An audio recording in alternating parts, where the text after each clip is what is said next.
Bonjour à tous, bienvenue pour cette dernière partie concernant notre partage, construire ensemble de nouveaux repères. Avec l'aide de Dieu, dans ces temps de confinement, le Seigneur est avec vous mes frères et sœurs, le Seigneur est avec nous, il ne nous abandonne pas, il est fidèle et bon et je crois que nous pouvons lui faire confiance, marcher par la foi, ne pas craindre, nous attacher à lui et rester toujours appuyés sur la parole de Dieu qui, elle, ne change pas mais subsiste éternellement. Alors pour ce dernier partage concernant cette partie, je vous invite à prier avec moi maintenant. Éternel notre Dieu, nous voulons te louer, nous voulons te remercier parce que tout au long de ces partages, de ces méditations, ton Esprit Saint nous éclaire et il illumine nos yeux, les yeux de notre cœur afin que nous comprenions mieux quelle est l'espérance qui s'attache à l'appel que tu nous as lancé afin que nous puissions juste persévérer, être ce que tu veux que nous soyons. Oui, réjouir ton cœur, être des hommes et des femmes qui tiennent bon, stables, constants, solides dans ces temps qui sont mouvementés, dans ces temps où les gens sont de plus en plus troublés, ou dans ces temps où les gens voient le sol se dérober sous leurs pas. Nous voulons être de ceux qui, comme David, diront « Oui, tu rends mes pieds semblables à ceux des biches. Tu m'as affermi sur le roc et je regarde à l'Éternel, mon Dieu, ma forteresse. Oui, je te louerai de tout mon cœur. Je raconterai les hauts faits, les bienfaits de l'Éternel, car il est celui qui m'accompagne de jour en jour. À ton nom soit la gloire, Seigneur Jésus. Amen. Amen. Gloire à Dieu. C'est donc notre 10e et dernière partie sur ce partage, construire ensemble de nouveaux repères. Et je voudrais attirer notre attention aujourd'hui sur cette dernière partie du chapitre 1er et donc précisément les derniers versets qui concernent le moment où Daniel et ses compagnons vont se retrouver devant le roi et vont s'entretenir avec lui. Nous lisons donc Daniel chapitre 1er et versets 19, 20 et 21. Le roi s'entretint donc avec eux, et parmi tous ces jeunes gens, il ne s'en trouva aucun comme Daniel, Anania, Michaël et Azaria. Ils furent donc admis au service du roi. Et sur tous les objets qui réclamaient de la sagesse et de l'intelligence et sur lesquels le roi les interrogeait, il les trouvait 10 fois supérieurs à tous les magiciens, les astrologues qui étaient dans tout son royaume. Ainsi fut Daniel jusqu'à la première année du roi Cyrus. Amen. Extraordinaire, merveilleux. Quel témoignage de voir que ces jeunes gens qui se sont attachés au Seigneur et qui lui ont été fidèles ont reçu en retour la faveur de Dieu. Dieu leur a accordé sa faveur. Dieu leur a accordé de l'intelligence, de la science, de la connaissance, mais aussi un témoignage favorable auprès de tous ceux qui étaient autour d'eux. Et le roi même les a trouvés donc 10 fois supérieurs à tous les autres. Et pas n'importe qui, 10 fois supérieurs aux magiciens, aux astrologues, aux devins. Le roi n'était pas n'importe qui. Le roi était quelqu'un qui avait l'habitude de s'entretenir de ce genre d'affaires. Il était spécialiste, on pourrait dire, en la matière, un spécialiste du recrutement. Il ne choisissait pas n'importe qui. Il demandait ses propres spécialistes de bien analyser, de décortiquer et de choisir les meilleurs. Et donc ces personnes, ces serviteurs au palais du roi avaient l'habitude de poser les questions qu'il fallait pour choisir les meilleures personnes, les plus compétentes, les plus intelligentes, les plus savantes. Et quand Daniel et ses amis se sont retrouvés devant le roi, ils se retrouvent devant quelqu'un qui a l'habitude de voir et d'entendre les personnes les plus intelligentes de son royaume.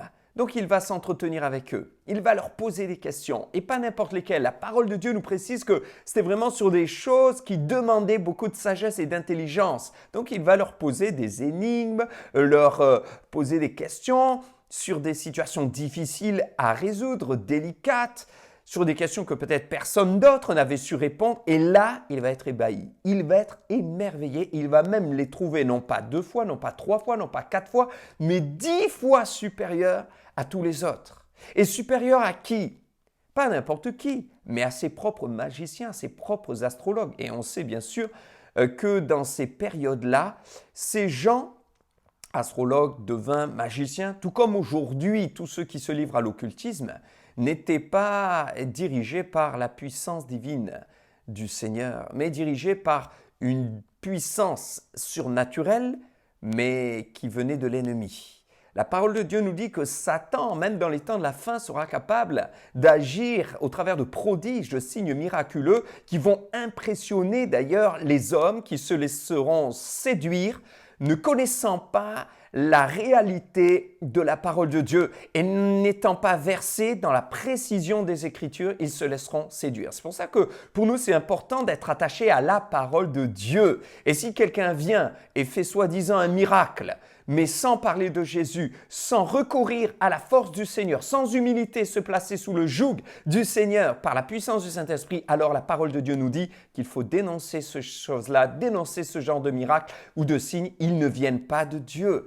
Il y a beaucoup de gens autour de vous qui seront capables de vous parler de magie blanche en vous disant « mais c'est pour faire du bien aux autres, je trafique, je travaille les énergies, c'est pour faire du bien, c'est pour rendre positive la vie des gens, c'est pour attirer les ondes positives, mais ils ne le font pas sous l'influence du Seigneur Jésus, ils ne le font pas en demandant la volonté de Dieu, ils ne le font pas en étant guidés par le Saint-Esprit de Dieu. La Bible nous dit que donc, ils ne le font pas de manière saine et sous l'influence de l'Éternel Dieu.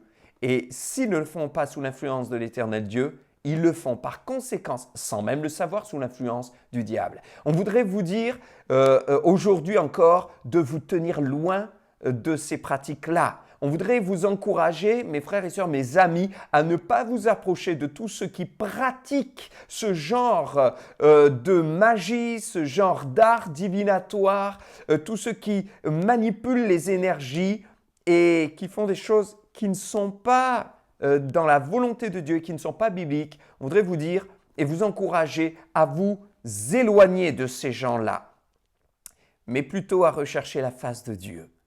Le roi donc connaissait une puissance surnaturelle, mais une puissance surnaturelle qui venait de l'ennemi de nos âmes, de Satan. Et là, il est confronté à la puissance surnaturelle de Dieu dans des hommes qui ne veulent pas s'enorgueillir, mais juste dire « on ne peut rien faire sans Dieu », mais par contre, avec la grâce de Dieu, voilà ce qui peut se passer. Et le roi est émerveillé, il est ébahi.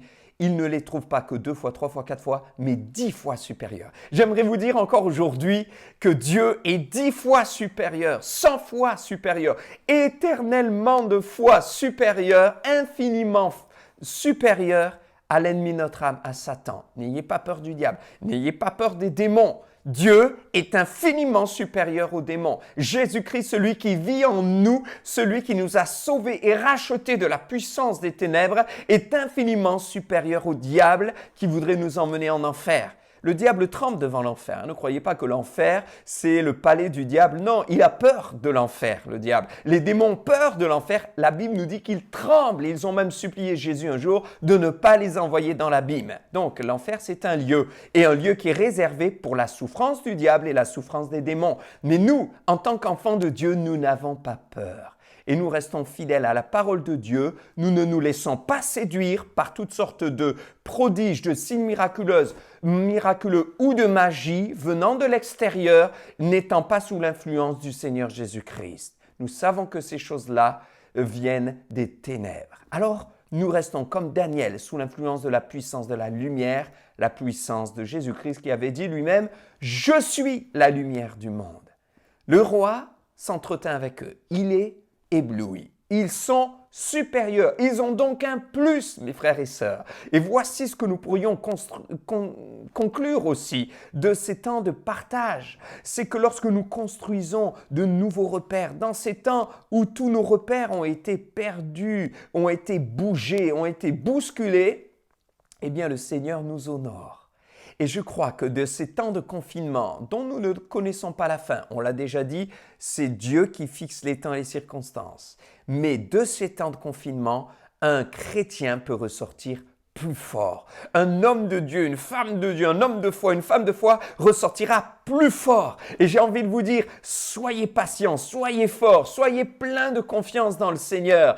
Soyez dans la foi, faites-lui confiance. Restons attachés au Seigneur Jésus-Christ et à sa parole et nous reviendrons plus forts. Nous ressortirons plus forts, nous serons plus forts après le confinement. Tout comme Daniel et ses compagnons qui ont été trouvés plus forts.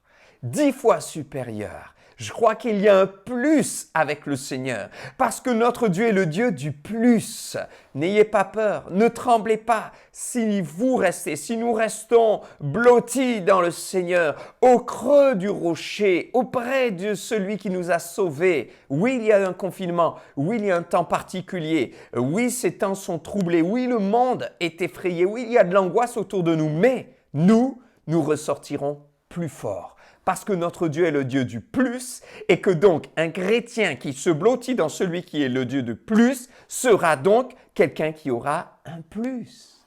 Voilà le témoignage de Daniel. Il avait un plus. Voilà le témoignage des enfants de Dieu. Ils ont un plus. Rappelez-vous de Joseph. Joseph qui a vécu 13 années terribles, éloigné, rejeté, battu, injustement accusé, jeté en prison. Mais Joseph a été trouvé comme un homme qui avait un plus. Et de la même manière, le Seigneur voudrait te dire, oui, tu es dans ces temps-là de confinement, mais tu ressortiras plus fort. Et un témoignage, ayons un témoignage qui montrera aux autres que nous avons un plus.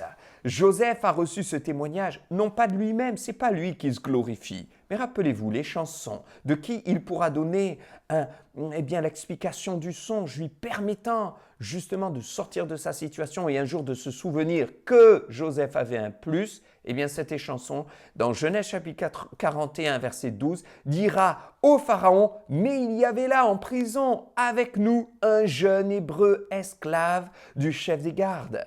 Nous lui racontâmes nos songes et il nous les expliqua. Je me rappelle qu'il y avait un jeune homme avec nous qui avait un plus. Et lorsque Joseph va se retrouver devant le Pharaon, il va lui expliquer son songe, mais il va aussi lui donner des conseils pour gérer les 14 années qui allaient venir, 7 années d'abondance et 7 années de famine.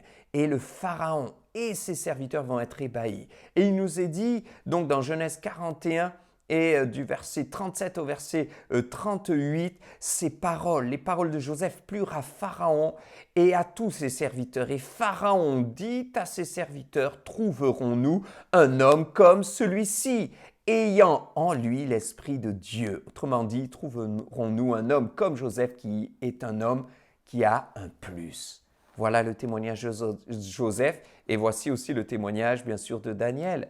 Chapitre 5, verset 12. Dans Daniel, donc un peu plus loin, il nous est dit qu'on trouva chez Daniel, nommé donc par le roi Belshazzar, un esprit supérieur. Daniel chapitre 6, verset 3, Daniel surpassait les chefs et les satrapes, donc les ministres du roi Darius, parce qu'il y avait en lui un esprit supérieur. Daniel avait un plus. Dans Marc au chapitre 6 et au verset 2, nous voyons que notre maître, notre modèle, le Seigneur Jésus-Christ, est l'homme de plus par excellence.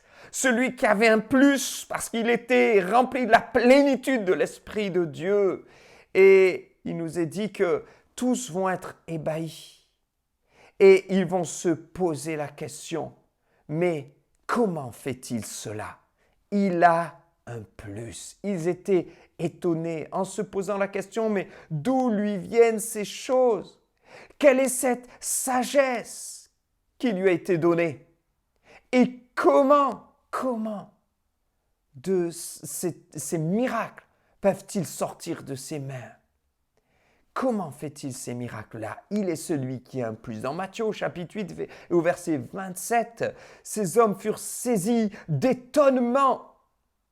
Et ils se posaient la question, mais quel est celui-ci à qui obéissent même les vents et la mer? Jésus venait de calmer les vents, la mer, et avec autorité de dire « Silence, tais-toi » Notre Seigneur, le Dieu du plus, Alors tu es enfant de Dieu, tu as un plus, tu as l'Esprit de Dieu. Laisse-le agir en toi, laisse-le régner en toi, laisse-le te saisir, laisse-le te conduire, laisse-le régner sur ta vie. Et tu auras un plus, tu ressortiras plus fort, tu reviendras plus fort, tu seras plus fort, même après ce temps de confinement. Mon frère, mais aussi ma sœur, rappelez-vous le proverbe 31 qui parle de la femme vertueuse. Et il est dit au verset 10, « Qui peut trouver une femme vertueuse ? Elle a bien plus de valeur que les perles précieuses. » Une femme vertueuse, une femme qui a un plus. Dans Exode au chapitre 17 et au verset 11, il nous est dit aussi que Moïse, qui priait, levait les mains. Et ainsi le peuple était plus fort lorsque ses bras restaient bien haut vers le ciel. Nous serons plus forts parce que nous avons un plus si nous restons et demeurons en Christ, dans la prière et dans la foi. Tu as un plus avec l'Esprit de Dieu. Sois encouragé, mon frère, ma sœur. Soyons pleins de force. Nous avons un plus, non pas par nous-mêmes, mais par l'Esprit de Dieu qui agit en nous. Amen. Nous allons prier maintenant. Seigneur notre Dieu, nous te remercions parce que tu es le Dieu du plus et donc tu nous donnes cette force qui nous permettra de ressortir plus fort dans ces temps que nous vivons, de revenir plus fort après ces temps de confinement. Oui, d'être plus fort encore parce que nous aurons développé une relation avec toi, d'intimité encore plus forte et nous aurons appris de toi. Merci Seigneur parce qu'à la croix tu as tout accompli et tu nous as montré le plus bel exemple de l'homme de plus que tu étais. Tu avais un plus, tu avais l'Esprit de Dieu et tu as dit ces paroles, tout est accompli. Nous avons donc tout et tout pleinement en toi. Merci Seigneur, nous reviendrons plus fort, nous n'avons pas à nous inquiéter. Tu es le Dieu du plus. À toi soit la gloire pour l'éternité. Amen. Amen. Que le Seigneur vous bénisse abondamment. À très bientôt.